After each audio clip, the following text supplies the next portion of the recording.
अपनी संतान का पालन पोषण करने का, उनके साथ खेलने का, उन्हें लाड दुलार करने का सौभाग्य इस संसार की सभी माँओं को मिलता है, तो फिर मुझे क्यों नहीं?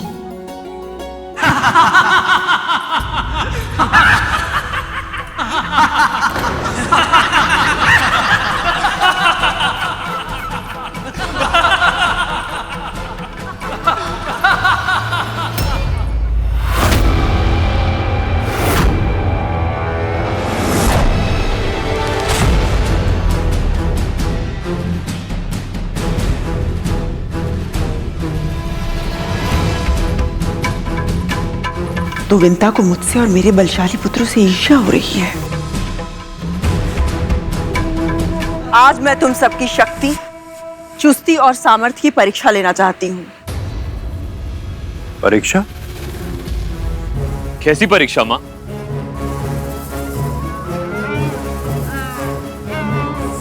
यदि तुम चाहते हो कि मृत्यु तुम्हारे पास भी ना भटके, तो स्वयं मृत्यु का दूत बन जाओ, काल बनकर जाओ और जितने प्राणों का हरण कर सकते हो कर लो।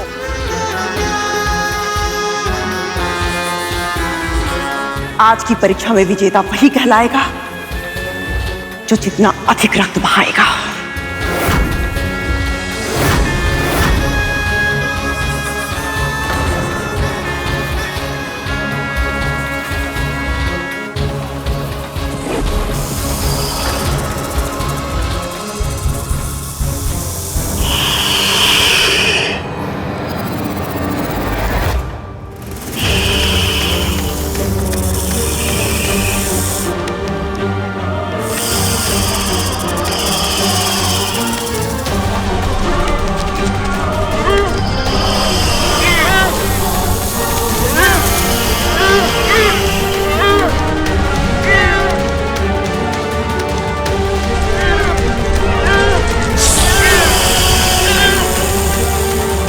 शाबाश मेरे पुत्रों, शाबाश।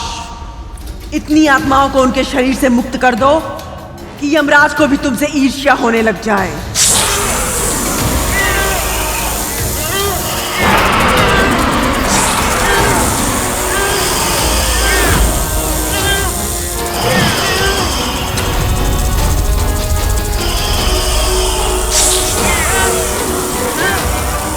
माँ, हमारे भोजन के लिए किसी प्राणी को मारना हमारी विवशता है, क्योंकि यही विधि का विधान है। किंतु ये हिंसा व्यर्थ है माँ, केवल अपने मनोरंजन के लिए। मनोरंजन नहीं, प्रशिक्षण है ये। सृष्टि के जंगल में स्वयं को जीवित रखने के लिए दूसरों के प्राण लेना सीखना पड़ता है। कारण उचित हो तो वध करने में कोई दोष नहीं होता मां, किंतु आप वध नहीं, हत्याएं करवा रही हैं। परीक्षा में विजयी होने के लिए जीवन छीन लेना ये उचित नहीं है मां। वाह, तो तुम दोनों अपनी मां को उचित अनुचित का भेद सिखाओगे।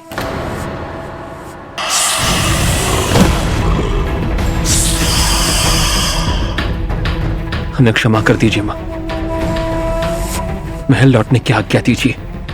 तो तुम दोनों मेरी आज्ञा का पालन करने का प्रयत्न भी नहीं करना चाहते।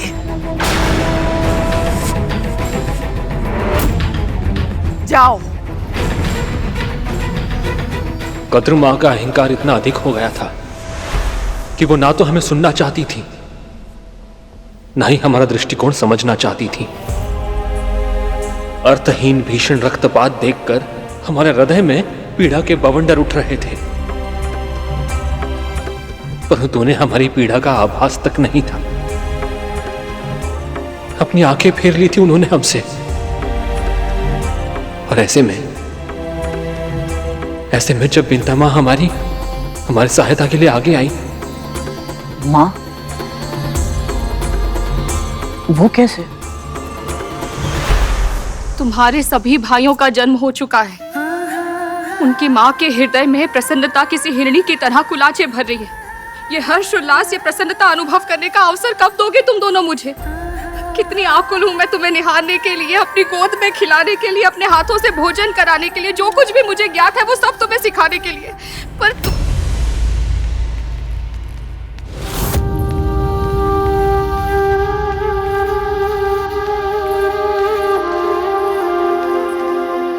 प्रणाम छोटी माँ। यशस्वी भवा। इतनी शीघ्र लौट आए अपने भ्रमण से? वो भ्रमण नहीं था छोटी माँ, भंवर था, भंवर झाल। अनंत, क्या हुआ है? बता मुझे। आप ही बताइए छोटी माँ, क्या स्वयं जीने के लिए निर्दोष प्राणियों की हत्या करना आवश्यक है? इस सृष्टि में कुछ जीव शाकाहारी हैं, तो कुछ जीवों की प्रवृत्ति मांसाहारी भी है वासुकी। सृष्टिकर्ता ने ऐसा ही बनाया है उन्हें, ताकि प्रकृति में संतुलन बना रहे। इसीलिए भोजन के लिए आखेट करने में कुछ भी अनुचित नहीं है, किंतु हाँ, आखेट आवश्यकता के लिए होना चाहिए, लोभ के लिए, खेल के लिए या शक्ति के भोंडे प्रदर्शन के लिए नहीं। तो फिर कद्रू माँ हमें हिंसा का पाठ क्यों पढ़ा रही है छोटी माँ? निर्दोष प्राणियों पर अपना प्रभुत्व स्थापित करने के लिए हमें विवश क्यों कर रही है वो? प्रेम, स्नेह, संवेदना, ये संस्कार जो आप हमारे दोनों भाइयों को दे रही हैं, वो हमें क्यों नहीं दे रही? तुम्हारी माँ वही कर रही है जो उनके विचार में तुम्हारे लिए अच्छा है। हम कद्रू माँ का अनादर नहीं करना चाहते, किंतु निर्दोषों की हत्या का जो आदेश वो हमें दे रही है, उनका पालन करना हमारे लिए संभव नहीं है। हम क्या करें छोटी माँ? ऐसे लग रहा है जैसे हम दिशाहीन हो गए। जीवन का उद्देश्य क्या है माँ?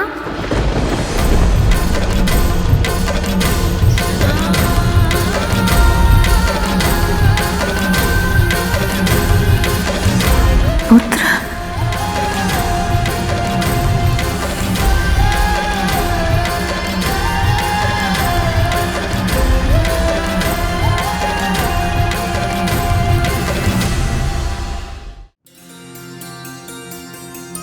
अनंत, वासुकी, तुम दोनों ने सुना ना?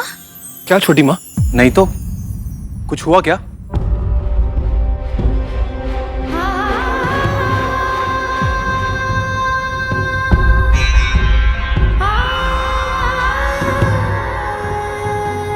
कुछ नहीं।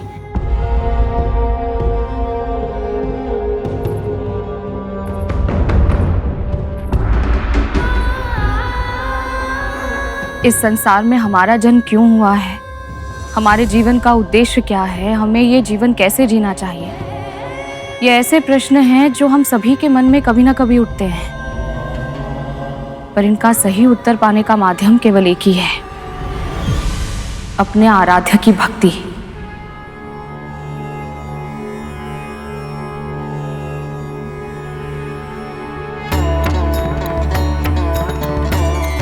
उनके चरणों में चित्त लगाओगे तो अन्य सभी चिंतनों से मुक्त हो जाओगे। तुम्हें ज्ञात है अनंत, तुम्हारे जन्म के समय मैंने तुमसे क्या कहा था? अनंत, तुम्हें अनंत काल तक प्रभु श्री नारायण की भक्ति और सेवा का अवसर मिले। तुम्हें श्री नारायण की आराधना करनी चाहिए। तुम ओम नमो भगवते वासुदेवाय का जाप करो।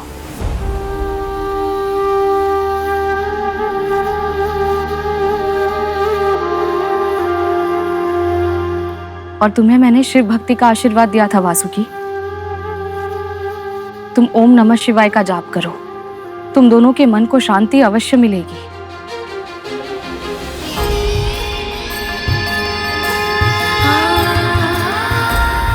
धन्यवाद छोटी माँ। आपका बहुत बहुत आभार छोटी माँ।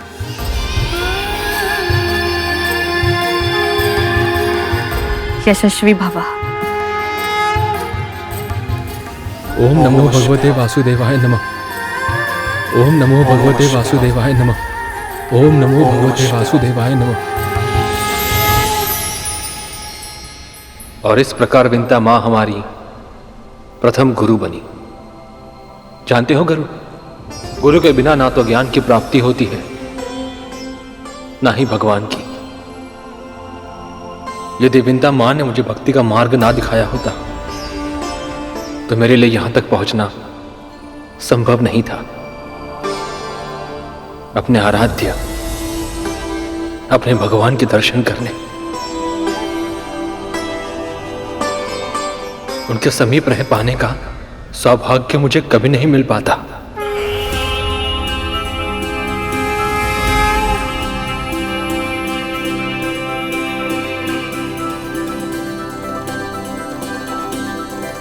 आपके और वासुकी भैया के साथ माँ ने इतना अच्छा व्यवहार किया था, फिर आपने ऐसा क्यों कहा था कि ईर्ष्या के कारण अपने ही पुत्रों की सबसे बड़ी शत्रु बन गई थी वो?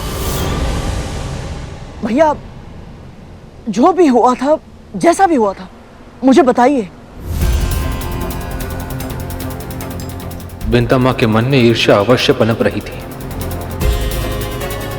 परंतु उसी ईर्ष्या को भीषण अग्नि में परिवर्तित करने का पाप मेरी मां कद्रू ने किया।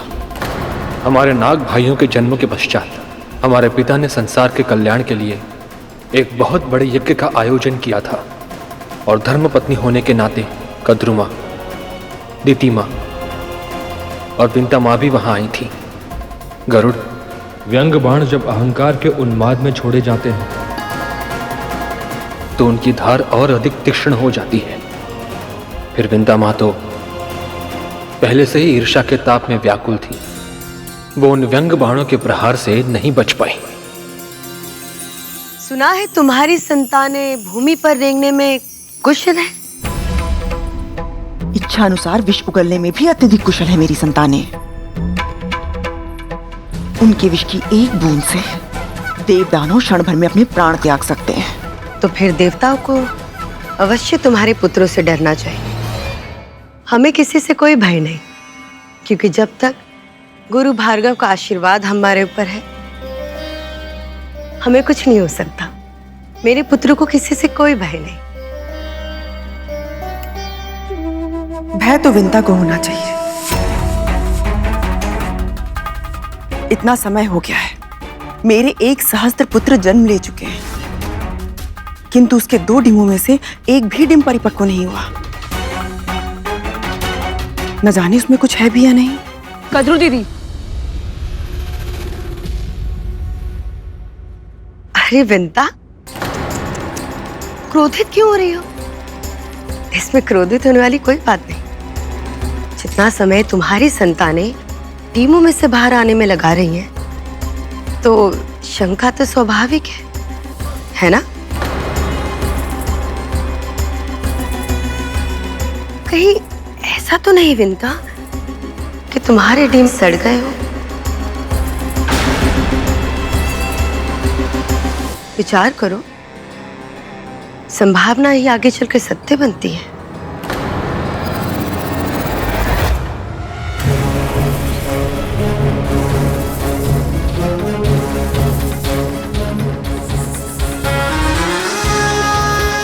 महर्षि दुर्वासा की दिव्यमाला वक्ष पर है,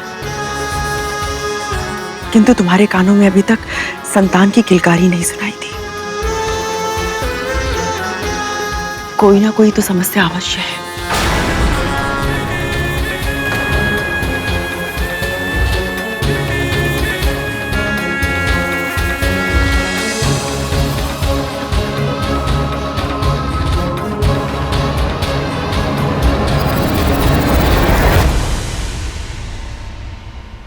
कितनी निष्ठुर थी वो।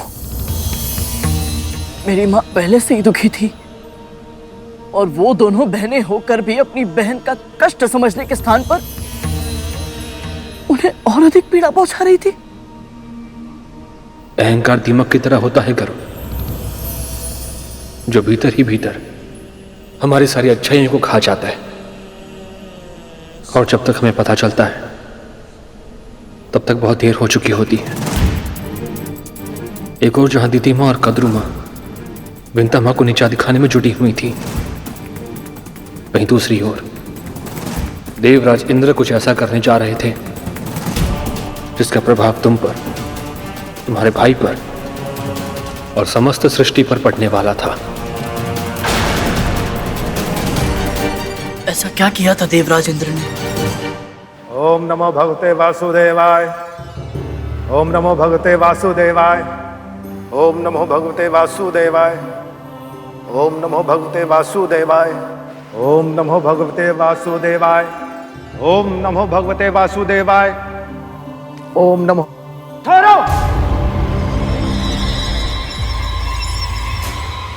ठहरो।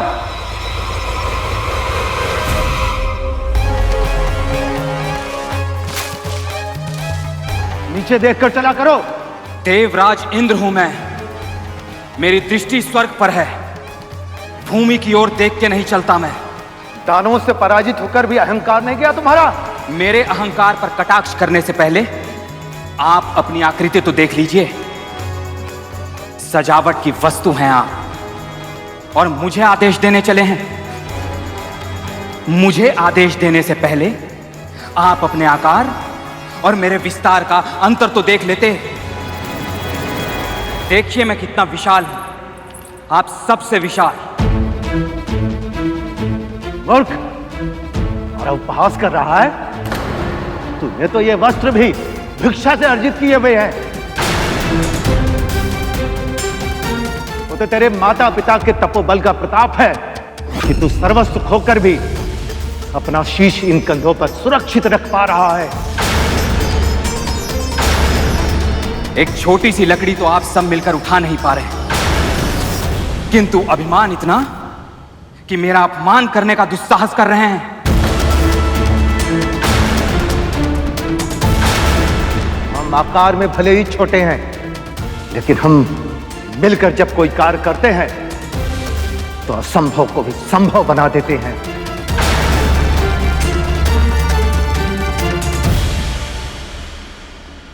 तेरी देह विशाल है, किंतु तेरी बुद्धि अल्प है।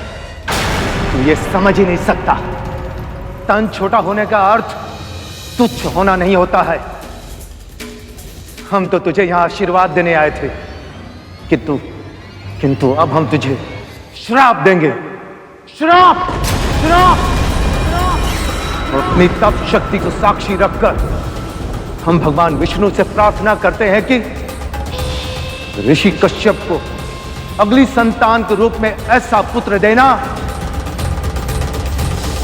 जो उनके यश के अनुरूप हो।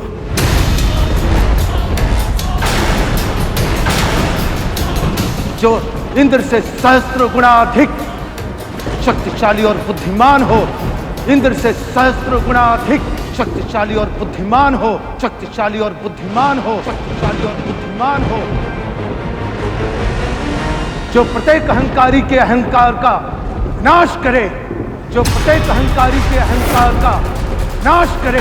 जो प्रत्येक अहंकारी के अहंकार का नाश करे। ऋषि कश्यप को अगली संतान के रूप में ऐसा पुत्र देना जो इंद्र से सहस्त्र गुणा अधिक शक्तिशाली और बुद्धिमान हो। जो प्रत्येक अहंकारी के अहंकार का नाश करे।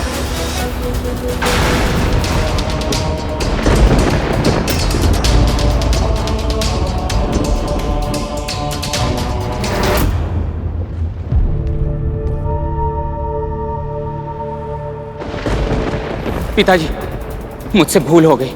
मैं इन महान ऋषियों को पहचान नहीं पाया। आप इन्हें कहिए ना कि ये मुझे क्षमा कर दे और अपना श्राप वापस ले ले।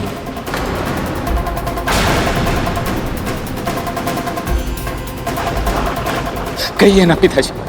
इसकी चिंता तुम्हें श्री विष्णु के परम भक्त वाल्कीली ऋषियों का अपमान करने से पहले करनी चाहिए थी। जो बीज तुमने बोया है फल उसके अनुरूप ही होगा। तुम्हारे दुर्वचनों का परिणाम तुम्हें भुगतना पड़ेगा। युद्ध में पराजय के कारण मेरी मानसिक स्थिति ठीक नहीं है और ऐसी परिस्थिति में मैं भला और बुरा समझ नहीं पाया। किंतु अब मुझे अपनी त्रुटि का आभास हो गया है। विनती करता हूं आपसे कि मुझे क्षमा कर दीजिए। क्षमा कर दीजिए पिताजी, विनती करता हूं आपसे। स्वामी, पश्चात आपके आंसू तो श्री विष्णु को भी स्वीकार होते हैं। इससे भूल अवश्य हुई है, पर अब इसे अपने अपराध का बोध हो गया है। मेरी विनती स्वीकार करें स्वामी। आप पिता हैं इसके, आपको अपने पुत्र की रक्षा करनी ही होगी।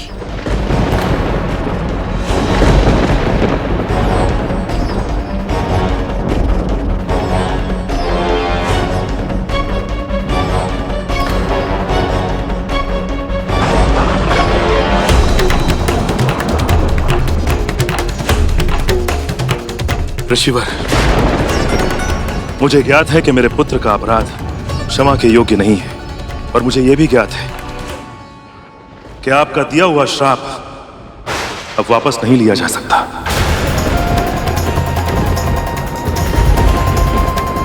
किंतु यदि संभव है तो इस पिता की प्रार्थना को स्वीकार कीजिए और मुझे वरदान दीजिए कि मेरा होने वाला अगला पुत्र बिल्कुल वैसा हो जैसा कि आपने वर्णन किया था।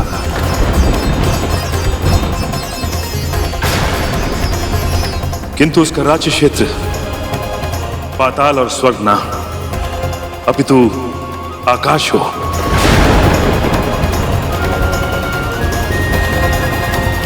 ताकि इंद्र से उसका वैर ना हो और इंद्र भी सुरक्षित रहे।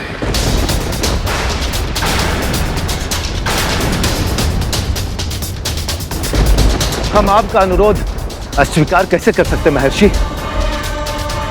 भगवान विष्णु के प्रताप से होने वाली आपकी संतान का वर्चस्व संपूर्ण आकाश में स्थापित होगा।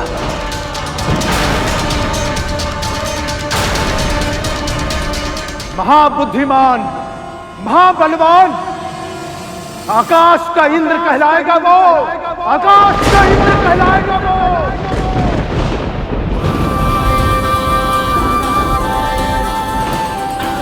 भगवान विष्णु के प्रताप से होने वाली आपकी संतान का वर्चस्व संपूर्ण आकाश में स्थापित होगा। महाबुद्धिमान, महाबलवान, आकाश का इंद्र कहलाएगा वो। मेरे तो सारे पुत्र हो चुके हैं, दीदी के भी हो चुके हैं, तो फिर ये किसके पुत्र की बात कर रहे हैं?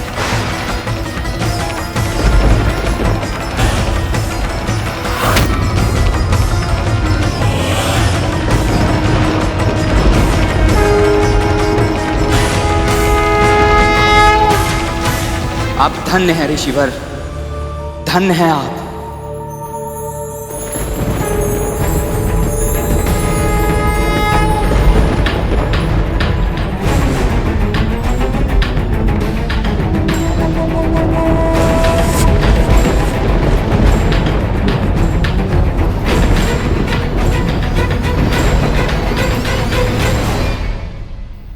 इन सभी घटनाओं का प्रभाव विंता मां पर धीरे धीरे गहराता जा रहा था।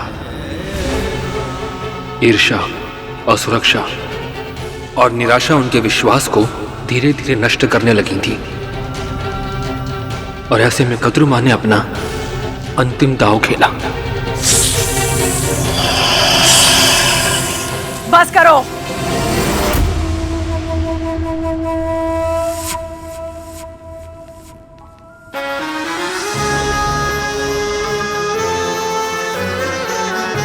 आपस में ही लड़ोगे तो उस शत्रु का सामना कौन करेगा जो शीघ्र ही जन्म लेने वाला है?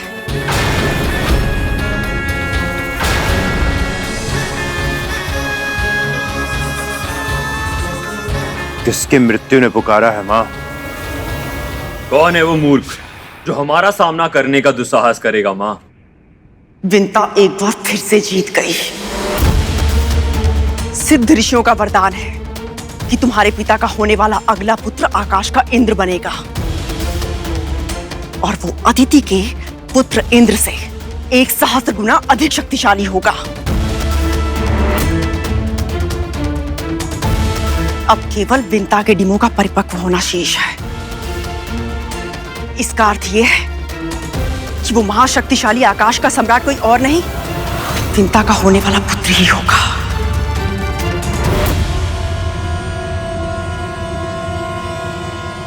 यदि एक बार उसका जन्म हो गया तो तुम जैसे 1 सहस्त्र नागों का सामूहिक बल भी उसके बल के आगे फीका पड़ जाएगा।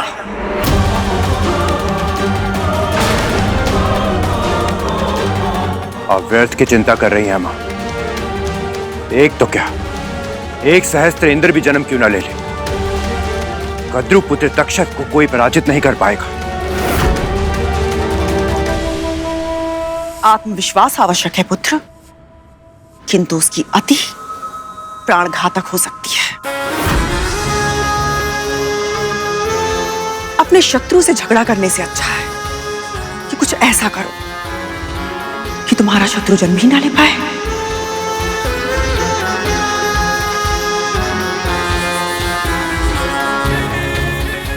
किंतु मां, उससे हमारा भाई भाई का संबंध होगा। भाई भाई का संबंध देवों और दानवों के बीच भी है, किंतु दोनों एक दूसरे के प्राण लेने का एक भी अवसर नहीं छोड़ते।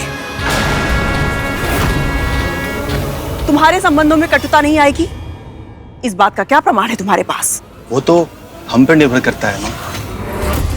इतने बड़े नहीं हो कि अपनी मां से कुतर्क करने लगो। सदैव सदैव मेरे आदेश की अवहेलना करते हो। यदि तुम दोनों को लगता है कि तुम इतने बुद्धिमान हो, तो निश्चित ही तुम्हें मेरे मार्गदर्शन की आवश्यकता तो नहीं है। किंतु मां, जा सकते हो यहां से।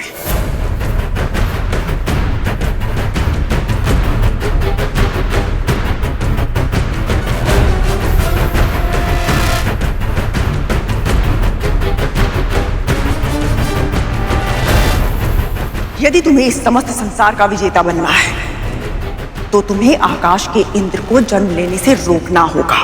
आपकी आज्ञा का पालन मैं करूंगा मां।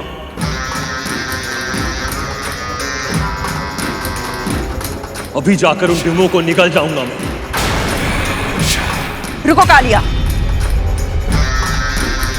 इस कार्य को तुम जितना आसान समझ रहे हो, ये उतना ही कठिन है। विंता के सतीत्व की शक्ति और श्राप के सामर्थ्य से यदि तुम्हें भय नहीं लगता ना, तो ये तुम्हारी मूर्खता है। समझदारी इसी में है कि हम स्वयं उसके डिमों को नष्ट नहीं करेंगे। हमें कुछ ऐसा करना होगा जिससे वो स्वयं अपने डिमों को नष्ट कर दे।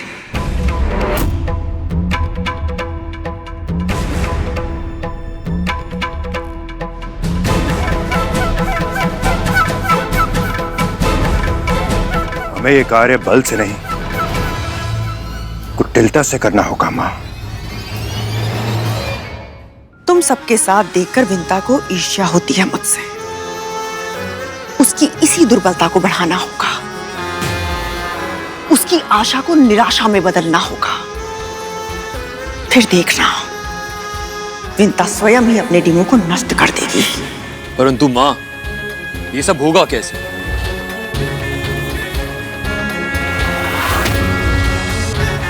जैसा मैं कहूं वैसा करते जाओ।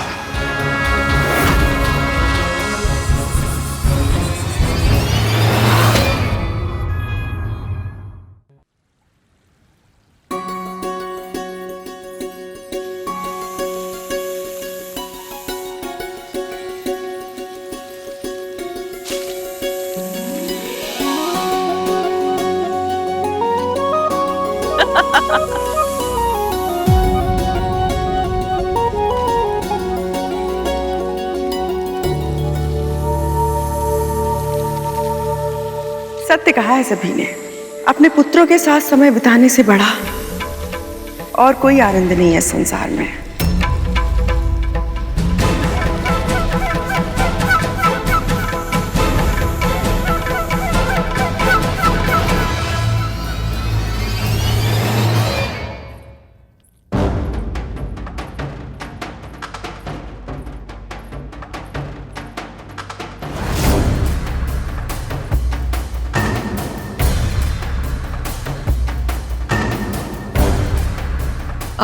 देखो ना, मैं ये फल रखकर भूल गई और फल सड़ गए। एक फल के कारण सारे फल अनुपयोगी हो गए, सब फेंकने पड़ेंगे। माँ, यदि फल 2 दिन में सड़ जाते हैं तो डिम कितने दिन में सड़ता है?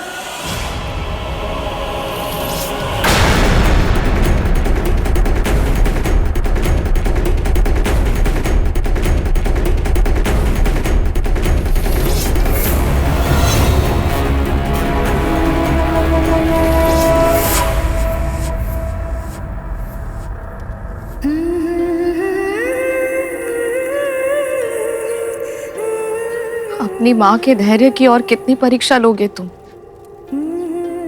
क्या मेरी ममता तुम तक पहुंच नहीं रही? क्यों मेरी पुकार को अनसुना कर रहे हो? जन्म कब लोगे तुम? मैंने तुम्हारा स्वर सुना है तो अपने अस्तित्व का आभास किसी और को क्यों नहीं कराते?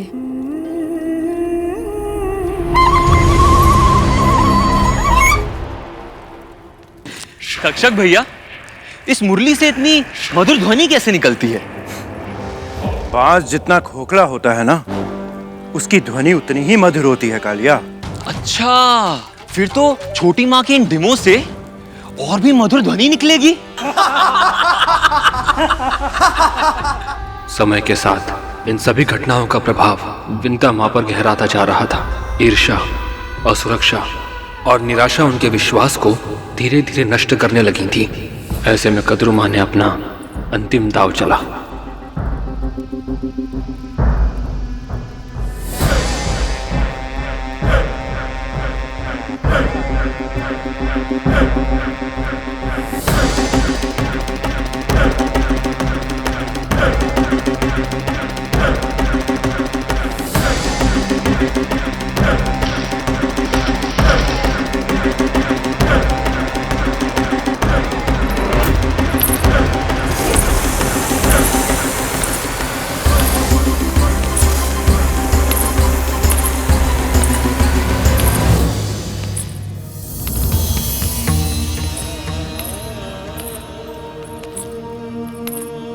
क्या अब भी तुम्हें अपनी माँ पर दया नहीं आती? ये इतनी दुर्गंध कहाँ से आ रही है?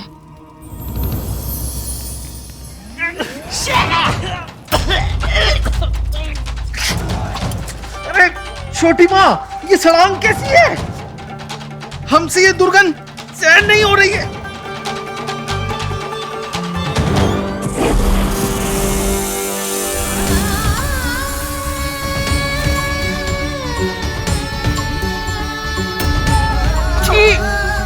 कितनी बुरी गंध है यहाँ। शीघ्र ही लौट चलो, भूतंदी सरकोटा यहाँ तो सांस तक लेना असंभव है।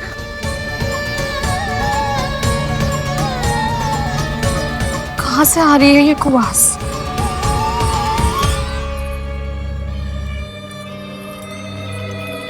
तुम ऐसी भीषण दुर्गंध कैसे सहन कर पा रही हो? चलो मेरे साथ, अस्वस्थ हो जाओगी तुम। नहीं दीदी, मुझे मेरे पुत्रों को देखना है। क्यों?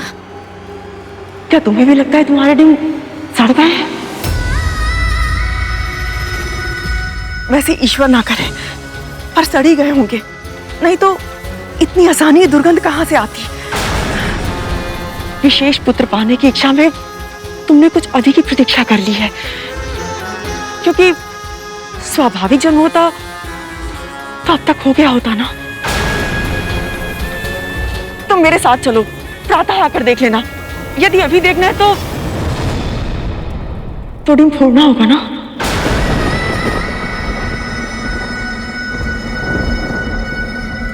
नहीं दीदी, मैं यहां से नहीं जाऊंगी।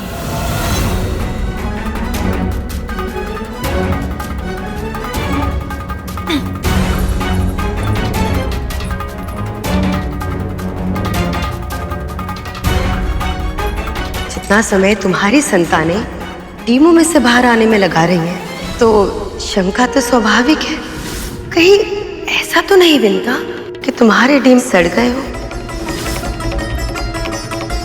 माँ, यदि फल 2 दिन में सड़ जाता है तो डिम कितने दिनों में सड़ता होगा?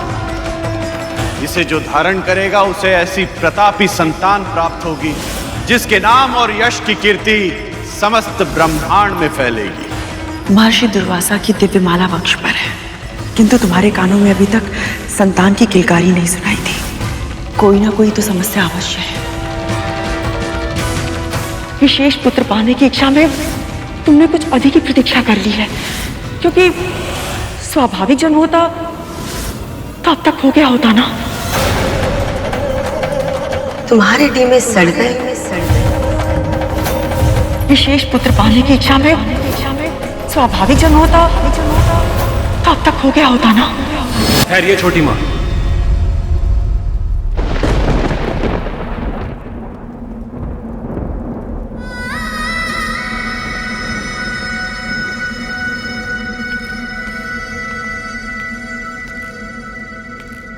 धैर्य रखिए छोटी माँ, आपके डिम बिल्कुल ठीक है। आनंद, तुम्हें दुर्गंध नहीं आ रही? आ रही है छोटी माँ, किंतु वो आपके डिम की नहीं है।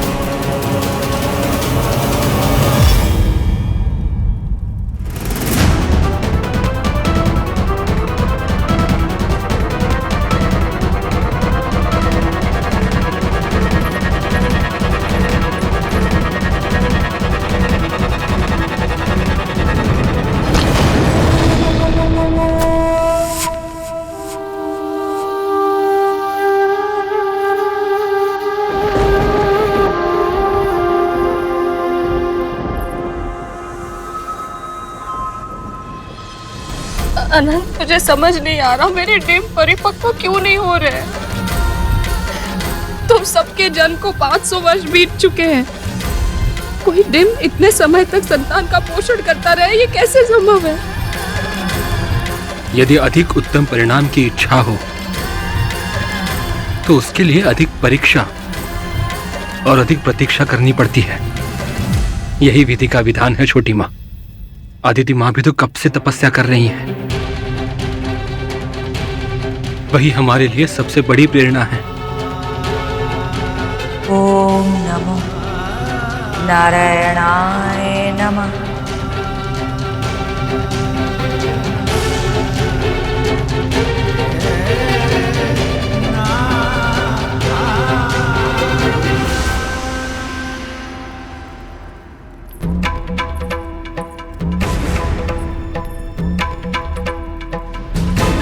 दीदी, गंध मेरे डिमों में से नहीं आ रही थी। मेरे डिम ठीक है।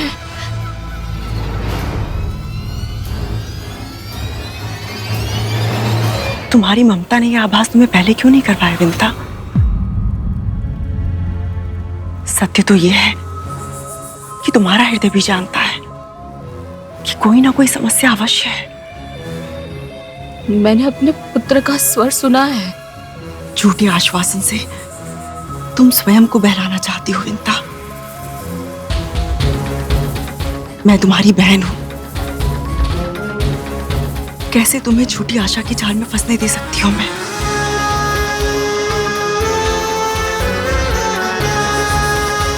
तो मैं क्या करूं दीदी? यदि ये सब आपके साथ हो रहा होता तो आप क्या करती?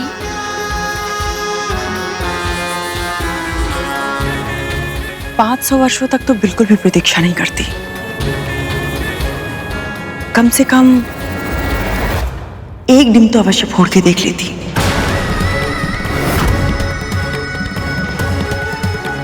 कि उसके भीतर संतान है भी या नहीं। एक दिन तो अवश्य फोड़ के देख लेती कि उसके भीतर संतान है भी या नहीं।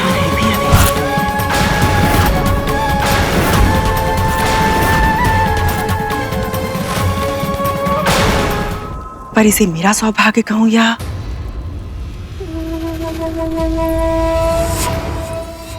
तुम्हारा दुर्भाग्य, ये पहली सुलझाना मेरी व्यवस्था नहीं है, तुम्हारी है। तुम्हारे डिमो को तो देखकर लग रहा है कि मैंने शक्तिशाली पुत्रों की मांग करके बिल्कुल सही किया। तुम स्वयं देखो ना, मेरे पुत्र स्वयं ही अपने डिमो से बाहर आ गए। उन्हें मेरी सहायता की आवश्यकता नहीं पड़ी, किंतु तुम्हारे पुत्र पता नहीं इतने सामर्थ्य है भी या नहीं कि इन्हें जन्म लेने के लिए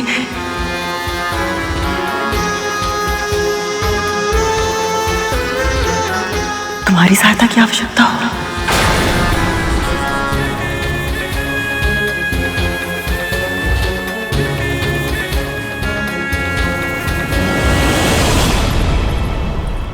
मेरे पुत्र स्वयं ही अपने डिमो से बाहर आ गए, किंतु तुम्हारे पुत्र पता नहीं इतने सामर्थ्य है भी या नहीं कि इन्हें जन्म लेने के लिए तुम्हारी सहायता की आवश्यकता हो।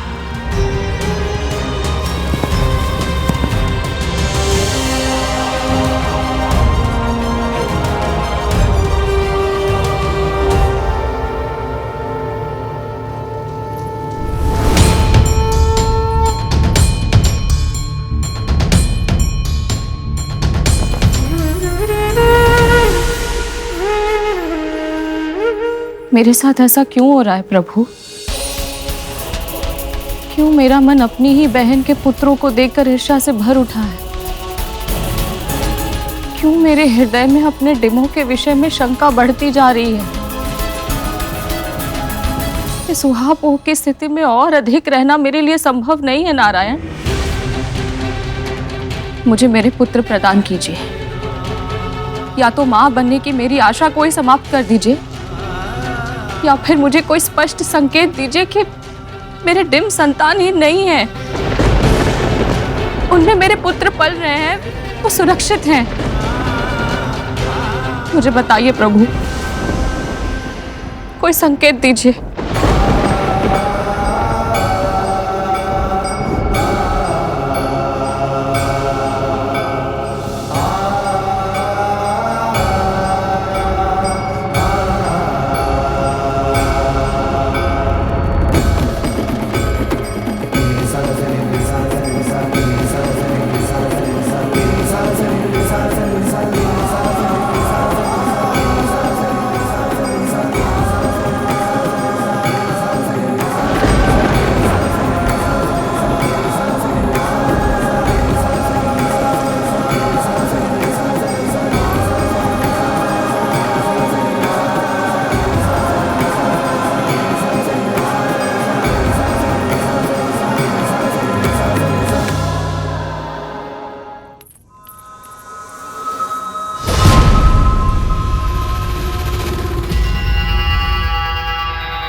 जिस बालक ने अभी जन्म भी नहीं लिया, तू उसे शत्रु मान बैठी है।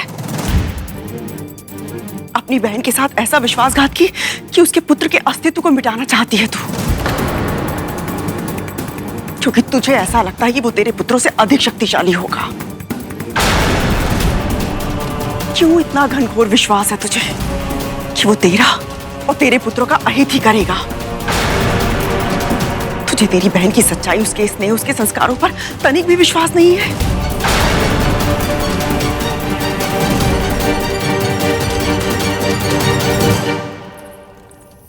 ऐसी कौन सी समाधि में लुप्त है प्रभु जो अपनी भक्त की पुकार आप तक पहुंच ही नहीं पा रही है? ना आपको इस माँ की पीड़ा दिखाई दे रही है, ना ही मेरी इन संतानों को। क्यों प्रभु, क्या कमी रह गई थी मेरी साधना में, मेरी ममता में? कहीं ऐसा तो नहीं कि मेरे पुत्रों को मेरी पुकार सुनाई तो दे रही है, किंतु ये विवश है। कद्रू दीदी के पुत्रों की तरह इतने शक्तिशाली नहीं है कि डिम का कठोर आवरण तोड़कर स्वयं बाहर आ सके। किंतु मैं इन डिमों को केवल निहारती नहीं रह सकती हूँ, थक चुकी हूँ इन्हें ताकते ताकते। मेरी भी इच्छा है कि मैं अपने पुत्रों को वैसे ही खिलाऊं जैसे कद्रू दीदी अपने पुत्रों को खिलाती है। अब मुझे ज्ञात करना ही होगा कि इन डिमों के भीतर मेरी संतान पल रही है या नहीं।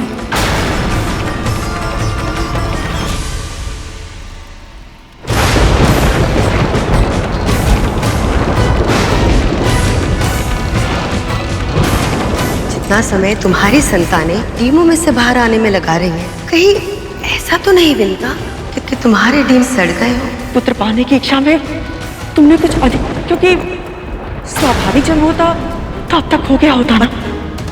तुम्हारे डीम में सड़ गए हो पता नहीं इतनी सामर्थ्य है भी या नहीं कि इन्हें जन्म लेने के लिए तुम्हारी सहायता की आवश्यकता हो। यदि मैं चाहती हूं कि मेरे पुत्र सबसे अधिक शक्तिशाली हो, अपने शत्रुओं पर विजय पाने में सक्षम हो, तो उसमें क्या अनुचित हुआ? जब दुर्वासा ऋषि ने विंता का पक्ष लिया था, उसमें कुछ अनुचित नहीं था। जब बालखेल ऋषि ने स्वामी को पुत्र के रूप में आकाश का इंद्र पाने का वरदान दिया था, तब मेरे पुत्र जन्म ले चुके थे और विंता के पुत्रों का जन्म होना शेष था। उसमें कुछ अनुचित नहीं था। और यदि आज मैं अपने पुत्रों का हित करना चाहती हूं तो अनुचित कैसे हुआ? अपने पुत्रों को शक्तिशाली बनाने की महत्वाकांक्षा रखना अनुचित नहीं है कद्रू, किंतु किसी और के पुत्र को जन्म लेने से पहले मारने के षड्यंत्र की रचना करना अनुचित है। अपनी बहन के मन में शंका का बीज इतनी गहराई तक बो देना कि वो अपने ही पुत्रों का हित कर बैठे। और यदि ये पाप तूने किया है तो इसका परिणाम तुझे और तेरे पुत्रों को भुगतना होगा। यदि आज तेरे षड्यंत्र के कारण विंता ने अपने डिमो को नष्ट कर दिया, तो स्मरण रखना, भविष्य में तेरे पुत्रों के विनाश का कारण तू स्वयं होगी।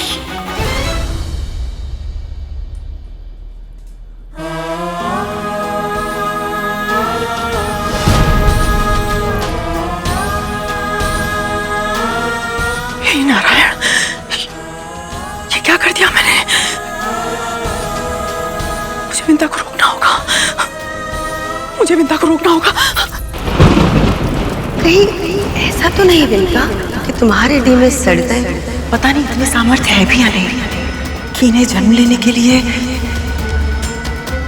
तुम्हारी सहायता की आवश्यकता हो। मेरे पुत्र 500 वर्षों से इन डिब्बों में प्रतीक्षा कर रहे हैं। ये चाहते हैं कि मैं इन्हें बाहर निकालूं। ये मुझे देखे, अपने पिता को देखे, सारे संसार को देखे। मैं इनकी इच्छा अवश्य पूर्ण करूंगी।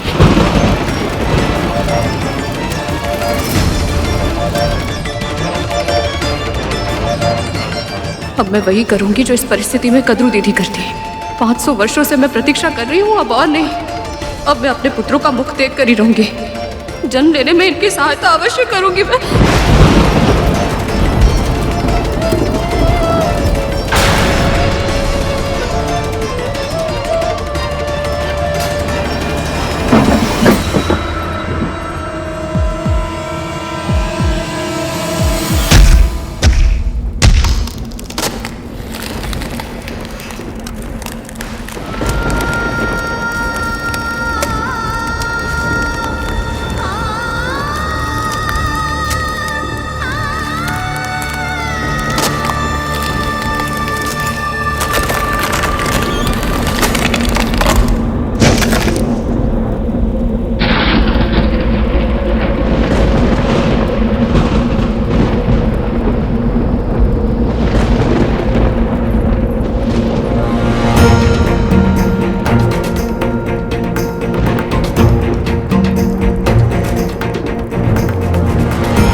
मेरा डिम सड़ा नहीं है।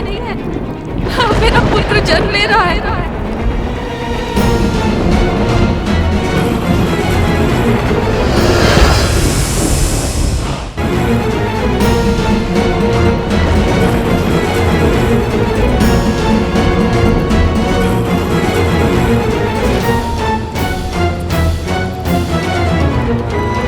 अरुण, सूर्य की तरह लाल आभा वाले मेरे पुत्र।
किया आपने?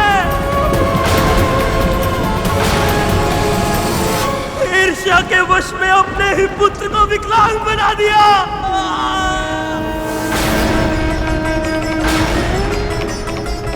इस महापाप के लिए मैं आपको कभी क्षमा नहीं करूंगा।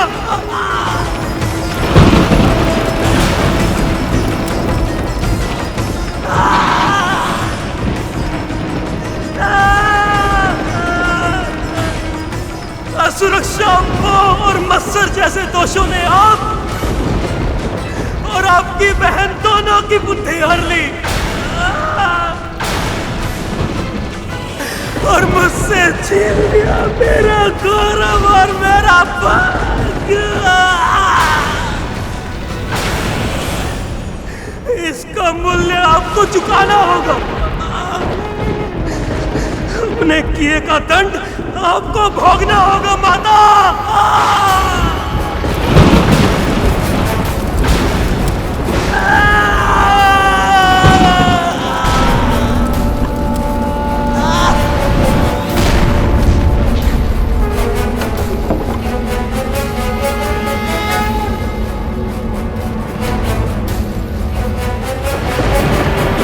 अर्धविकसित विकलांग है, फिर भी कितना शक्तिशाली है ये बालक कि इसके प्रकाश से पूरा आकाश लाल हो गया है।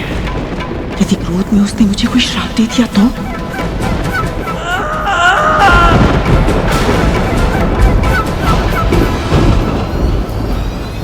पुत्र, कुछ मत कहिए। इस समय आपके मुख से निकला हुआ एक शब्द मेरे इस अधूरे और मेरे टूटे हुए मन पर और अधिक आघात करेंगे। ईर्ष्या के कारण आप अपना विवेक की हद तक खो बैठे कि ना तो आपने श्रद्धा रखी, ना ही धैर्य, ना ही महर्षि दुर्वासा के आशीर्वाद का मान रखा, ना ही महाशिव की परिजात माला की गरिमा। जिसे जो धारण करेगा उसे ऐसी प्रतापी संतान प्राप्त होगी। बाल खिलने जैसे महान ऋषियों के तप को आपने अपनी अधीरता के कारण विफल कर दिया। हाँ बलवान, आकाश का इंद्र कहलाएगा वो, आकाश का इंद्र कहलाएगा वो। स्वयं महाप्रभु विष्णु ने आपको अपने पुत्रों के जीवित होने का संकेत भी दिया था माता, किंतु आपने उसे भी अनदेखा कर दिया। मेरे भाई ने आपको अपने अस्तित्व का आभास कराने के लिए आपको माँ कहकर पुकारा था माता, किंतु आपने उसे भी अनसुना कर दिया।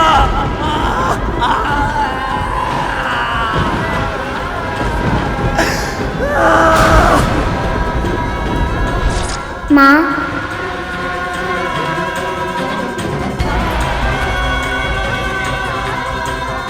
पुत्र, तुम सत्य कह रहे हो पुत्र। बहुत बड़ी भूल हो गई है मुझसे। आपसे हुई है भूल, आपसे हुई है भूल, किंतु निर्दोष होने के बाद भी इस भूल का दंड आजीवन मुझे भोगना होगा माता।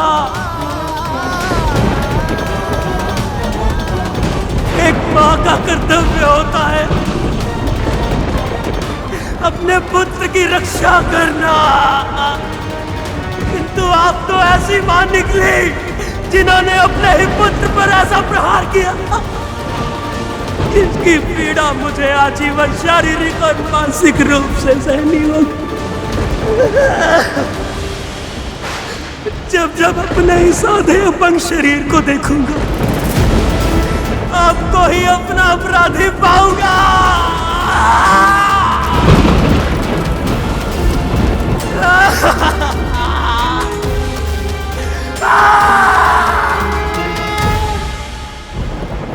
आपको अपने किए का दंड भोगना होगा माता।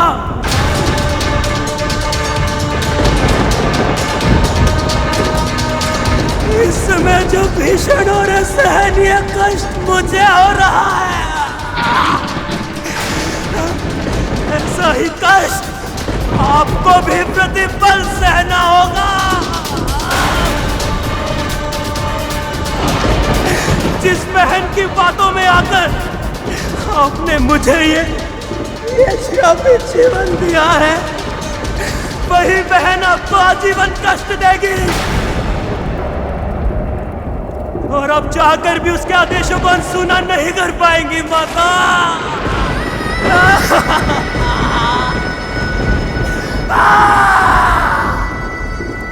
जिस प्रकार मैं कभी स्वच्छंद उड़ान नहीं भर पाऊंगा, उसी प्रकार आप कभी स्वतंत्र नहीं रह पाएंगे।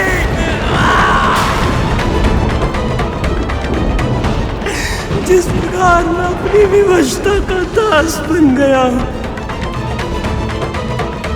उसी प्रकार आप भी अपनी बहन की दासी बनकर रहेंगी। ये श्राप है मेरा।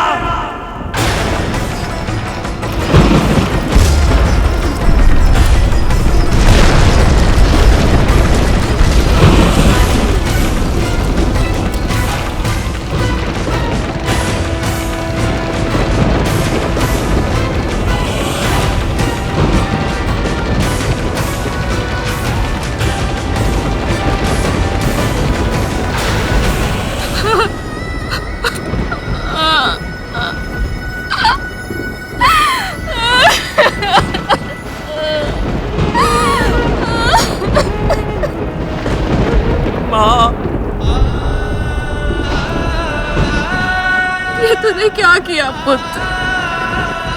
ईर्ष्या और मोह में अपना विवेक खो बैठी थी मैं, पर तुझे कष्ट पहुंचाना मेरा उद्देश्य नहीं था। तेरे टिप को फोड़ने की भूल अनजाने में हुई है मुझसे, और इस भूल के परिणाम स्वरूप इतना बड़ा श्राप मिल गया मुझे। ऐसे जीवन से तो अच्छा है तू मुझे मृत्यु दे देता।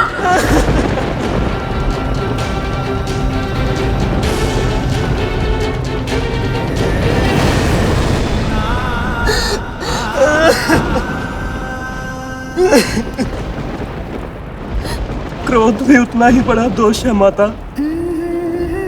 जितना कि मोह और मत्सर। अपने क्रोध में मैं आपकी पीड़ा और पश्चाताप को देख ही नहीं पाया।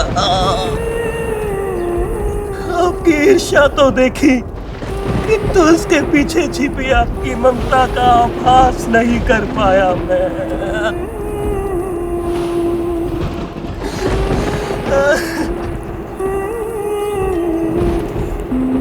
मुझसे भी भूल हो गई माँ।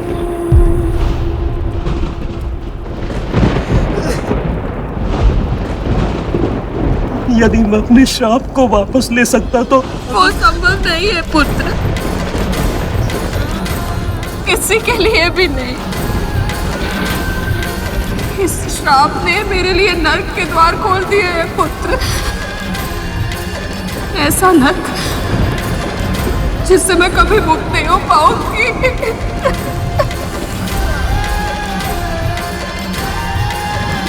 किंतु कोई तो उपाय होगा माता, कोई तो माध्यम, कुछ तो होगा जिससे मैं।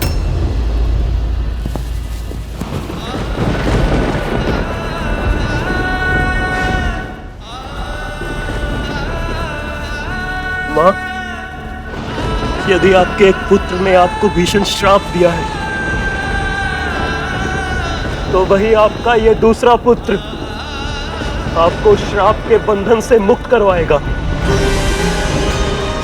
आपकी और पिताजी की इच्छा थी कि आपके पुत्र माता पिता की भक्ति के आदर्श बने, किंतु मेरे क्रोध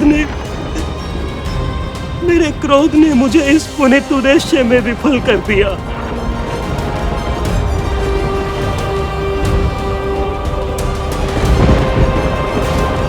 और अब मेरा वरदान मेरे श्राप को विफल करेगा।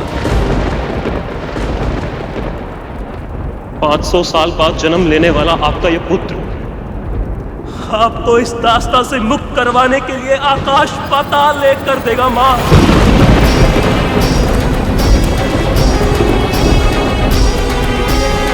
इस संसार में परोपकार का ऐसा आदर्श प्रस्तुत करेगा कि इसकी महिमा का गुणगान युगों युगों तक किया जाएगा।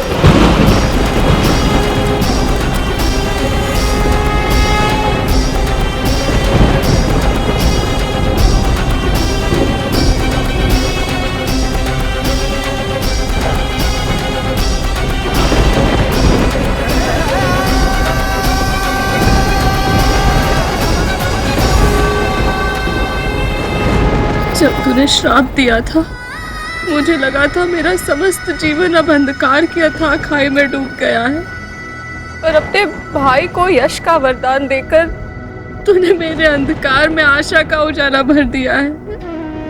मुझे पूरा विश्वास है पुत्र, तू इस जन्म दोष से नहीं अपने कर्म से जाना जाएगा। न स्वयं कभी हताश होगा, न किसी को हताश होने देगा।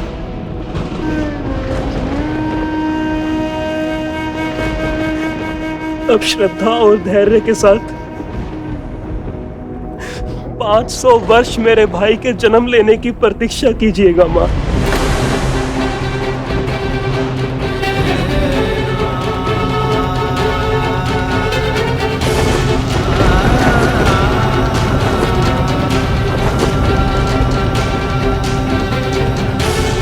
भगवान विष्णु के प्रताप से होने वाली आपकी संतान का वर्चस्व संपूर्ण आकाश में स्थापित होगा।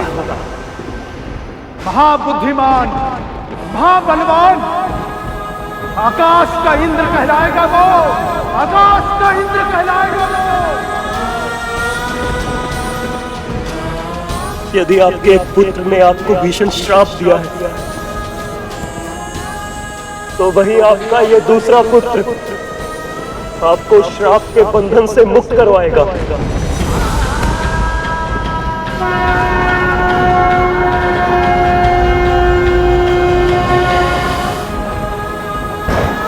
इतने वर्षों तक एक एक पल डिम के सामने बैठकर अपने पुत्र के जन्म की कल्पना की थी। आज जब समय आया तो उसे अपने हृदय से लगाए बिना ही स्वयं दूर कर दिया।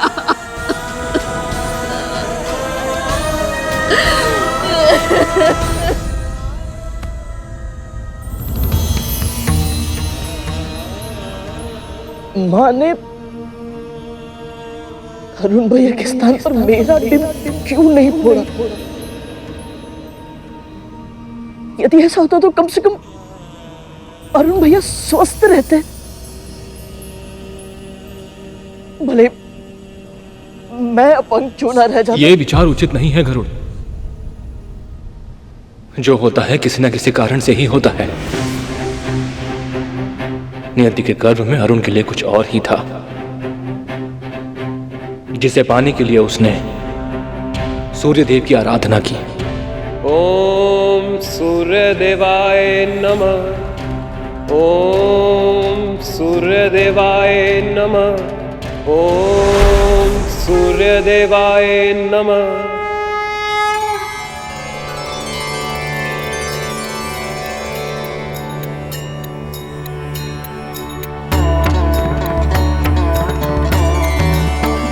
तुम्हारी तपस्या सफल हुई अरुण। सदैव मेरे साथ रहने की तुम्हारी इच्छा मुझे स्वीकार है। आओ मेरे रथ के सारथी बनकर अपनी मनोकामना पूर्ण करो।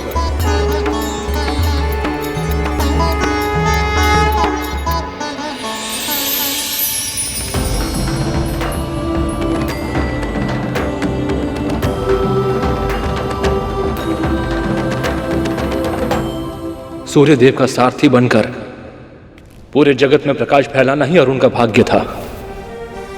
जैसे तुम्हारा भाग्य अपनी मां को दासत्व के अंधकार से मुक्त कराना है।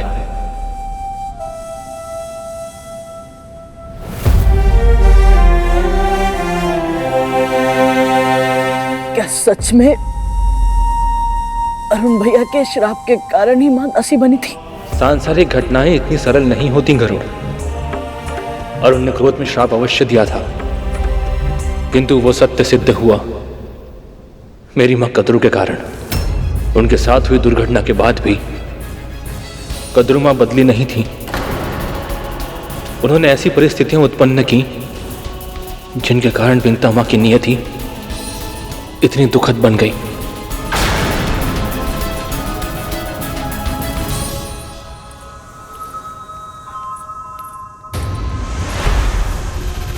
तुम जीत गई कद्रू। विजय का नाथ कैसा लग रहा है तुम्हें? यही तो चाहती थी तुम। सत्य कहो, तुम प्रसन्न हो ना? कुछ नहीं किया मैंने, कुछ नहीं किया मैंने।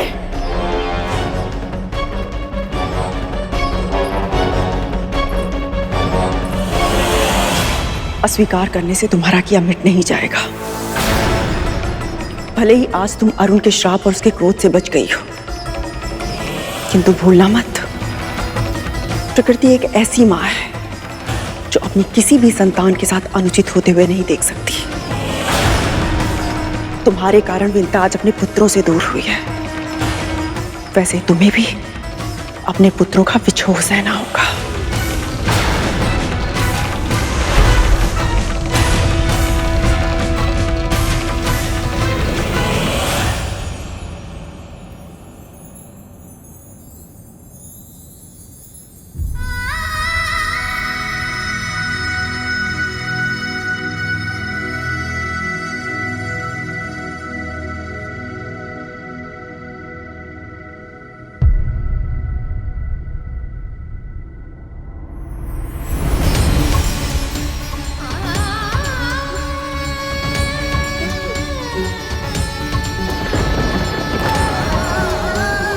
मुझे क्षमा कर दीजिए स्वामी, हमारा पुत्र मेरे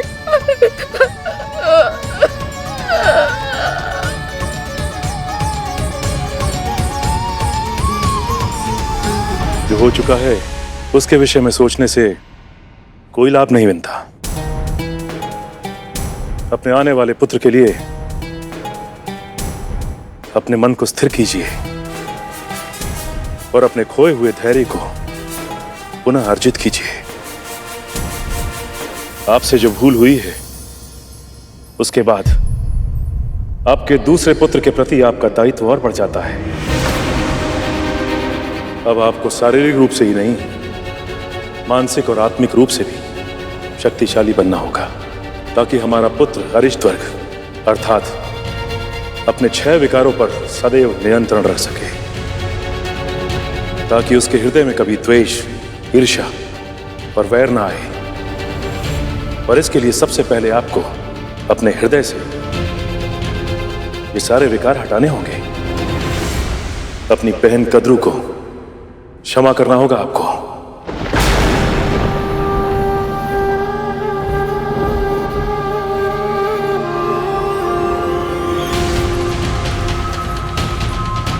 जब विंता मेरी आंखों में झांकेगी तो उसकी दृष्टि में छुपे प्रश्न का सामना कैसे करूंगी मैं?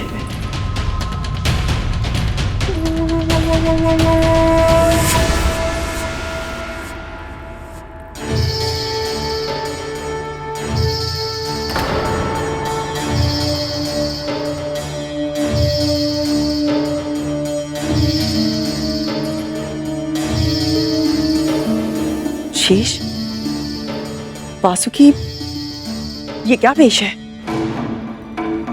मां, हम दोनों परमपिता विष्णु और शिव जी का आशीर्वाद प्राप्त करने के लिए तपस्या करने जा रहे हैं। अनुमति दीजिए मां। प्रभु को तो यहाँ रहकर भी प्रसन्न किया जा सकता है ना? उसके लिए सब कुछ त्याग कर महल छोड़ने की क्या आवश्यकता है? तपस्या तब सफल होती है जब मन शांत हो, और आपके कारण आज जो इस महल में हुआ है उसके बाद हमें यहाँ शांति नहीं मिल सकती।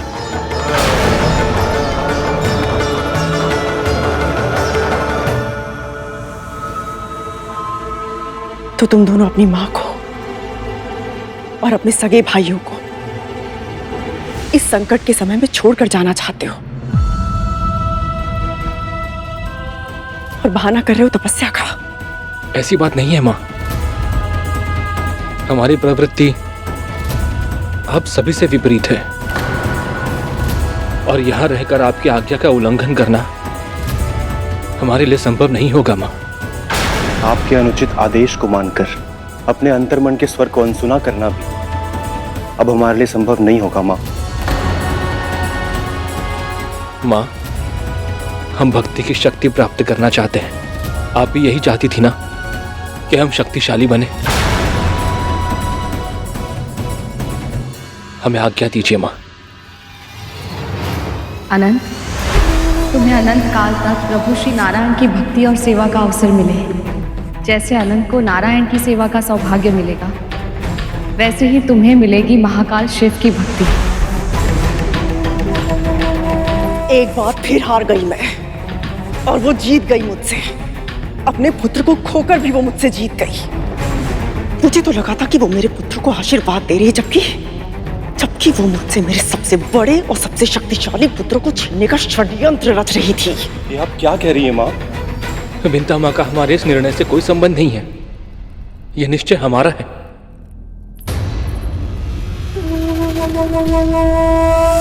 अब भी अपने रक्त का साथ देने के स्थान पर उस कपटी ईर्ष्यालु विंता का पक्ष ले रहे हो तुम दोनों। ठीक है, जहां जाना चाहते हो जाओ, जहां जाओ सुखी रहना।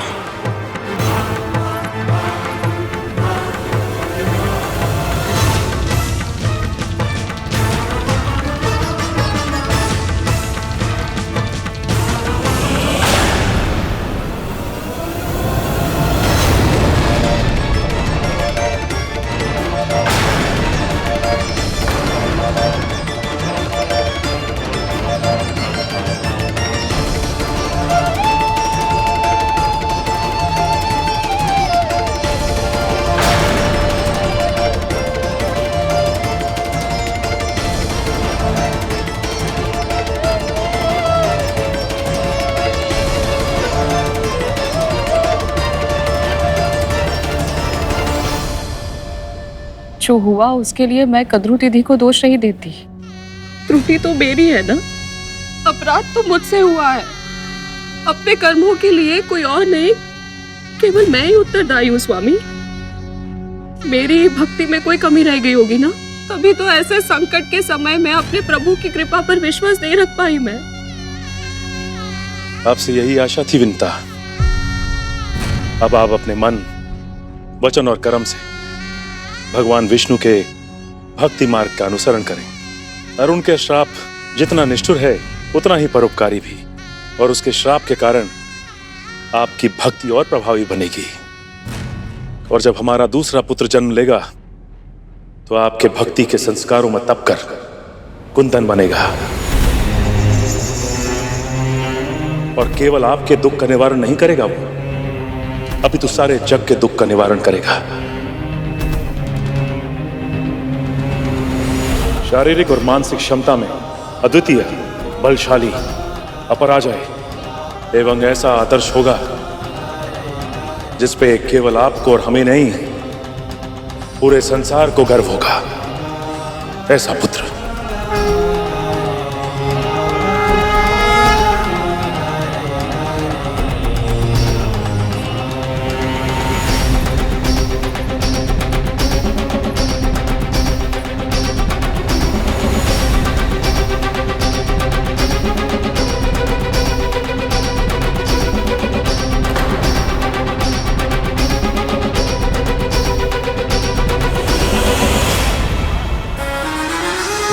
प्रथम पुत्र के विकलांग होने के बाद भी विंता इतनी शांत कैसे है? अवश्य ही इसके मस्तिष्क में कोई ना कोई योजना पल रही है। कोई ऐसा उपाय जो मेरे पुत्रों के लिए घातक सिद्ध हो सकता है।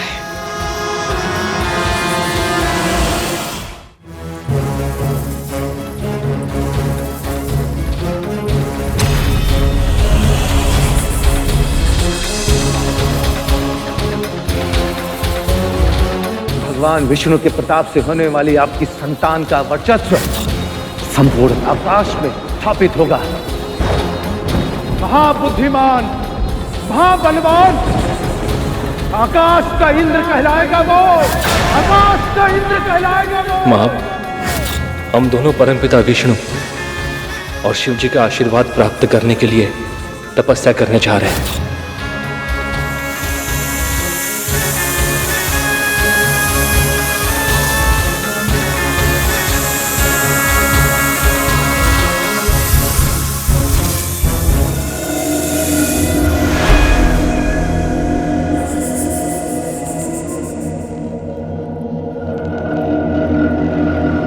हम सभी के प्रयासों से संकट टल तो गया है, किंतु पूरी तरह समाप्त नहीं हुआ है। आज विंता ने पहला डिंग फोड़कर अपने पुत्र को अर्ध विकसित स्वरूप में जन्म देने के लिए विवश कर दिया, और उसी क्रोध में उसका पुत्र उसे छोड़कर चला गया। ये हमारी विजय है, किंतु उस विजय का बहुत भारी मूल्य चुकाना पड़ा है मुझे।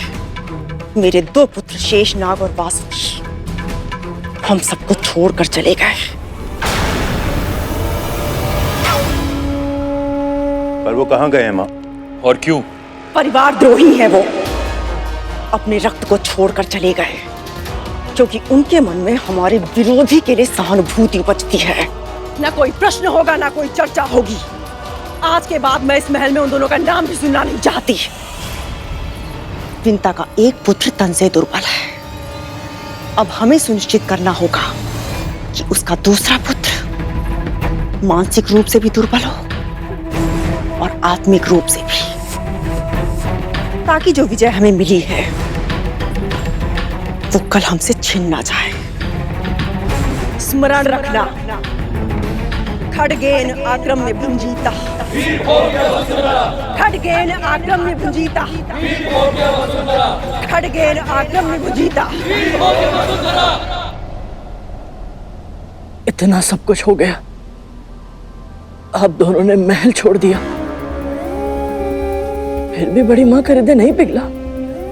जिस बहन से वो इतना स्नेह करती थी अपनी, उसी बहन को इतनी अधिक पीड़ा कैसे दे पाती है वो? क्या उन्हें मेरी माँ के आंसू, उनके कष्ट, उनके दुख दिखाई नहीं देते? सर्वाधिक शक्तिशाली होने की कामना नैतिक अनैतिक के संतुलन को नष्ट कर देती है और उचित अनुचित का आभास समाप्त कर देती है। मस्तिष्क को तर्क से, हृदय को भावना से और आत्मा को सात्विक तत्वों से विहीन कर देती है। कद्रुमा के साथ भी वही हुआ, किंतु गरुड़, मां कैसी भी हो, अपने पुत्रों के लिए वो हमेशा मां ही होती है। मैं और वासुकी कद्रुमा से दूर हो गए, किंतु आज भी वो हमारी स्मृति में है। आज भी अपने प्रभु की पूजा करने से पहले मैं अपने माता पिता का नाम लेता हूं,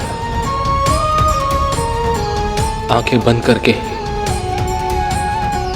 उनकी उस छवि का स्मरण करता हूं जब मैंने उन्हें पहली बार देखा था।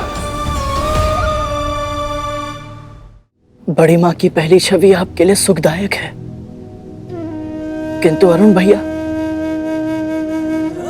उनकी स्मृति में तो माँ पहली दृष्टि में ही अपराधी बन गई थी।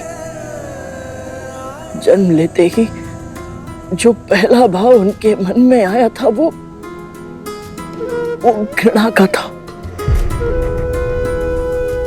भैया, कहीं आज भी अरुण भैया मां से नहीं, अरुण आज भी अपनी मां से बहुत प्रेम करता है।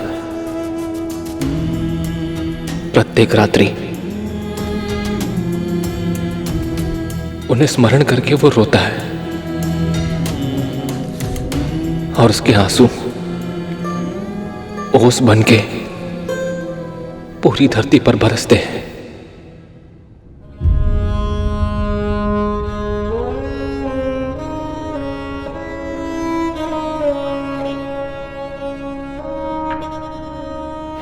प्रत्येक सुबह सूर्यदेव के निकलने से पहले अरुण स्वयं निकलता है, अपनी मां के दर्शन करके उन्हें प्रणाम करता है।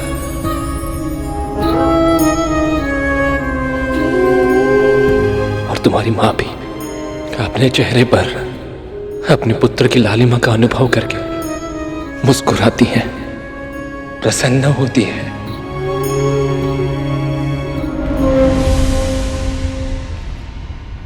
क्या हुआ गरुड़?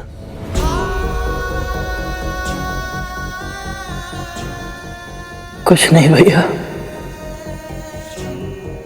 बस माँ की स्मृति हो आई तो आंसू भी अपने आप ही आ गए। और पहली बार माँ को बिना बताए इतनी दूर आया हूं। पहली बार माँ की पुकार को अनसुना किया है मैंने।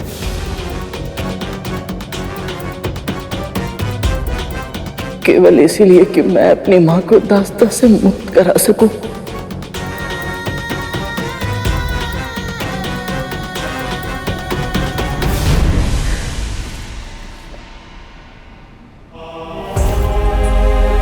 किंतु भैया, इतना सब कुछ जानने के बाद भी मुझे इस बात का पता नहीं चल पाया कि माँ बड़ी माँ की दासी कैसे बनी। इसके पीछे अवश्य कद्रू माँ की कोई चाल थी, परंतु क्या हुआ था, कैसे हुआ था, ये विस्तार से मुझे भी ज्ञात नहीं करो।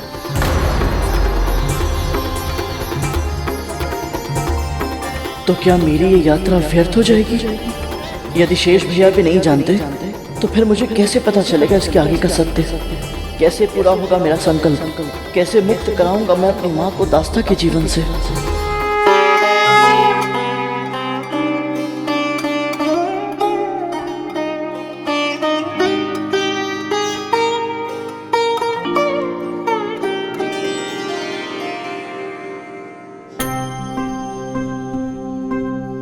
लक्ष्मीकान्तं कमलनयनं लक्ष्मीकान्तं कमलनयनं मातृभक्त गरुड़ा करे प्रणाम, मातृभक्त गरुड़ा करे प्रणाम।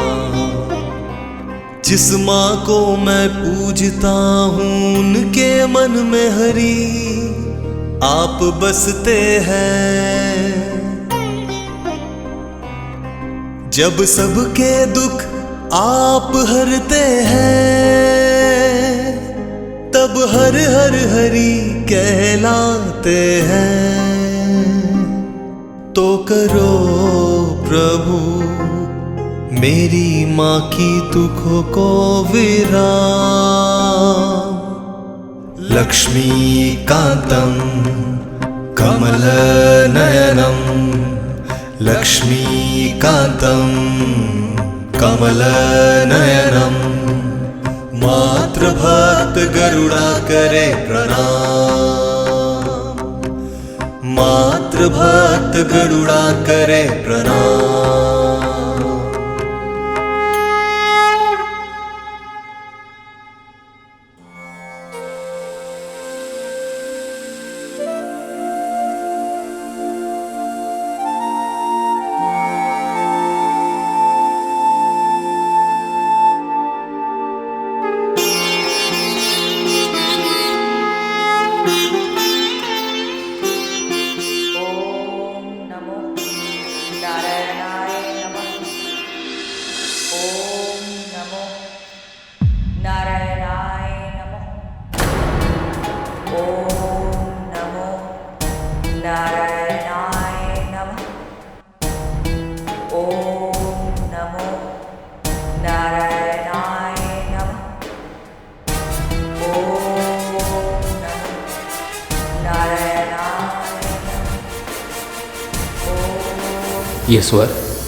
ये स्वर जाना पहचाना लग रहा है।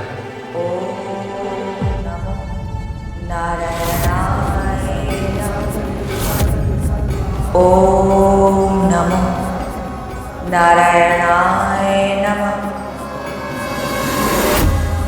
एक देवी ऊंचे पहाड़ की चोटी पर विराज कर प्रभु की गहन तपस्या कर रही है भैया।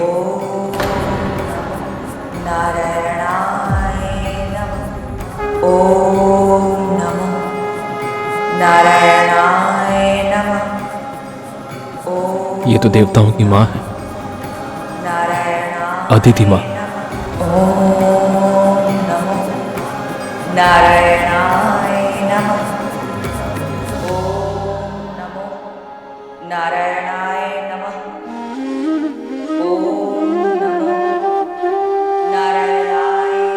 मार्ग मिल गया गरुड़।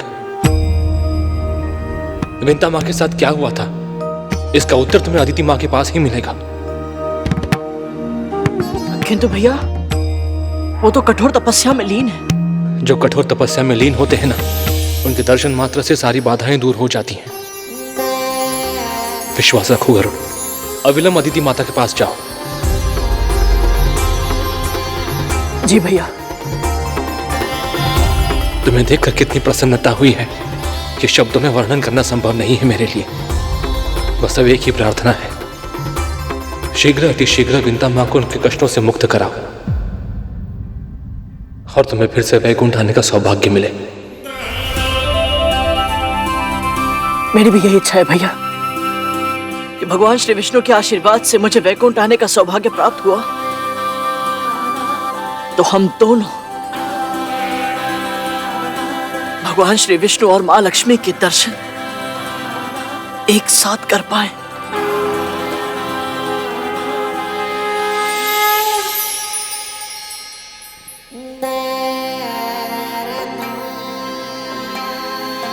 आशीर्वाद दीजिए भैया।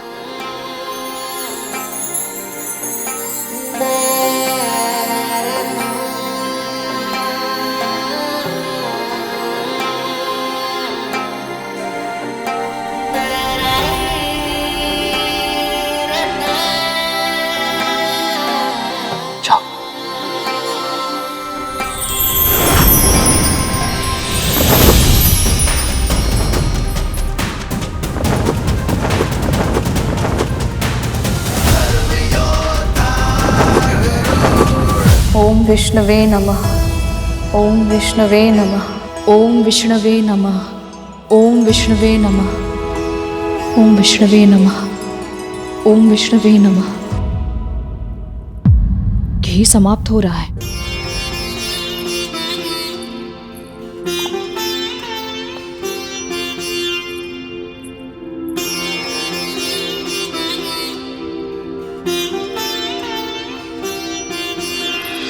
क्या संकेत मिला तुझे?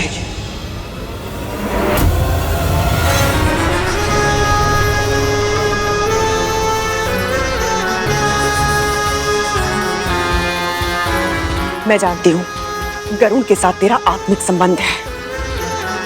उसका हृदय पुकारता है और तेरा हृदय सुनता है। जन्म से पहले ही तू उसकी पुकार सुन लेती थी। अब बता, कहां है वो? इस माँ का हृदय केवल इतना जानता है कि उसका पुत्र जीवित है। वो कहाँ है ये नहीं जानता, पर मैं पता लगा सकती हूँ महारानी। यदि आप मुझे अपने पुत्र को ढूंढने जाने दें तो मैं अवश्य ही उसे लेकर आपके पास लौट आऊंगी। ये एक माँ का वचन है।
शुक्लांबरधरं विष्णुं शशिवर्णं चतुर्भुजं प्रसन्नवदनं ध्यायेत् सर्वविघ्नोपशान्तये।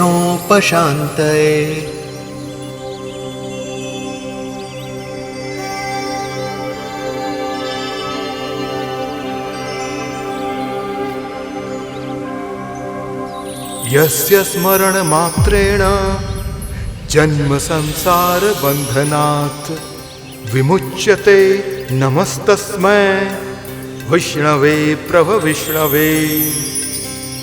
ओम नमो नारायणाय नमः। ओम नमो नारायणाय नमः। मुझे जाने दीजिए महारानी, वो अभी छोटा है, मुझे उसकी चिंता। मुझे तनिक भी नहीं हो रही है चिंता। मुझे पता है तेरे पुत्र के प्राण तुझ में बसते हैं। वो कहीं भी क्यों ना चला गया हो, वो वापस तेरे पास अवश्य आएगा। तब मैं और मेरे पुत्र मिलकर अनुशासन का ऐसा पाठ पढ़ाएंगे उसे कि वो समस्त संसार के लिए उदाहरण बन जाएगा। यदि तू उसे ढूंढने चली गई तो चिंता मेरा भाग्य बन जाएगी। क्या सोचा था तुमने? ऐसा होने दूंगी मैं?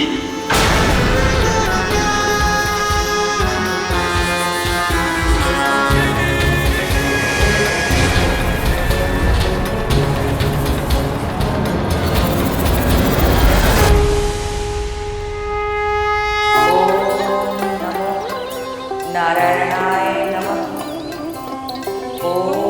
अविकाराय शुद्धाय नित्याय परमात्मने सदैक रूप रूपाय विष्णवे सर्वजिष्णवे।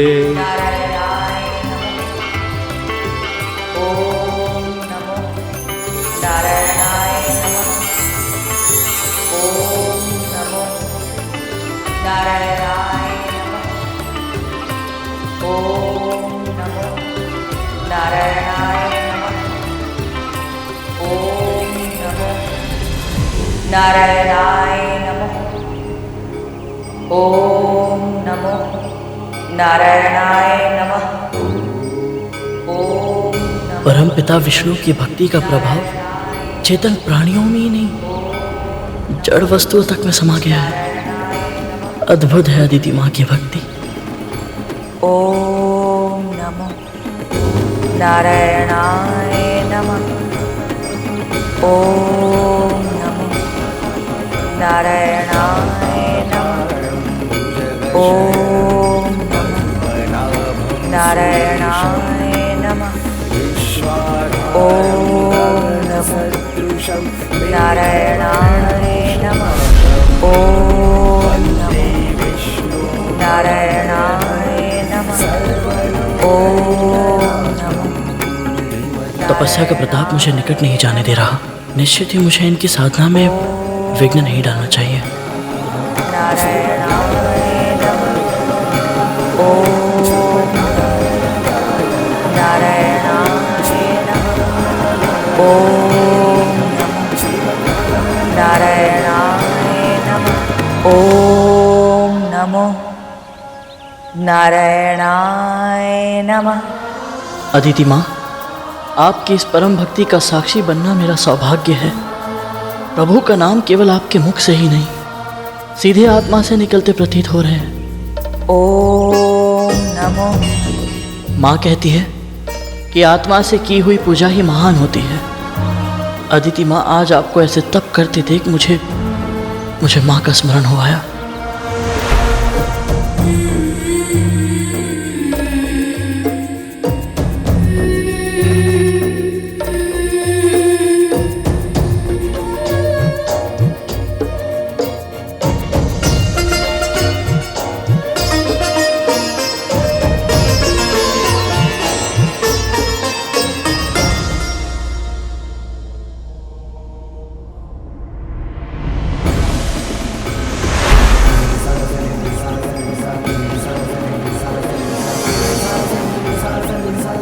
पहली बार इतने अधिक समय तक माँ से दूर रहा हूँ, और वो भी उनकी इच्छा के विरुद्ध। कितनी क्रोधित होंगी वो, और चिंतित भी। आपकी इच्छा के बिना एक पत्ता भी नहीं हिलता, पर सारे तर्क वितर्क से परे इस माँ का हृदय अपने पुत्र के लिए आशंकित है। उसकी रक्षा कीजिएगा प्रभु, उसकी रक्षा कीजिएगा। ओम नमो नारायणाय नमः। मैं अपनी माँ को एक पल के लिए भी विचलित नहीं देखना चाहता था, और अब स्वयं ही उनकी चिंता का कारण बन गया हूँ। पर अदिति माँ, आपके दर्शन पाकर न जाने क्यों मेरा यह विश्वास और बढ़ गया है कि अब मैं अपनी माँ के दासत्व और अपने जन्म की पूरी कथा अवश्य ही जान पाऊंगा। मेरा मार्गदर्शन कीजिए अदिति माँ। ओम नमो नारायणाय नमः। ओम नमो नारायणाय।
देवताओं की माता अदिति ये भीषण तप अपने पुत्रों को स्वर्ग का सिंहासन पुनः दिलाने के लिए कर रही है, परंतु उन्हें यह स्मरण नहीं है कि हम उनका ये उद्देश्य कभी पूर्ण नहीं होने देंगे।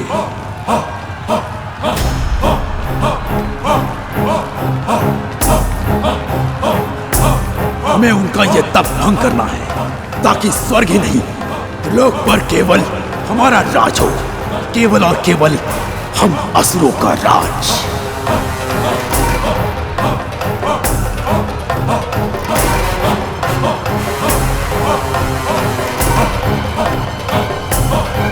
ये सब तो महाअदिति की तपस्या भंग करने के लिए आ रहे हैं, और यदि ऐसा हुआ तो भगवान श्री विष्णु का, उनके भक्तों का और स्वयं भक्ति का अपमान होगा। मैं क्या करूं?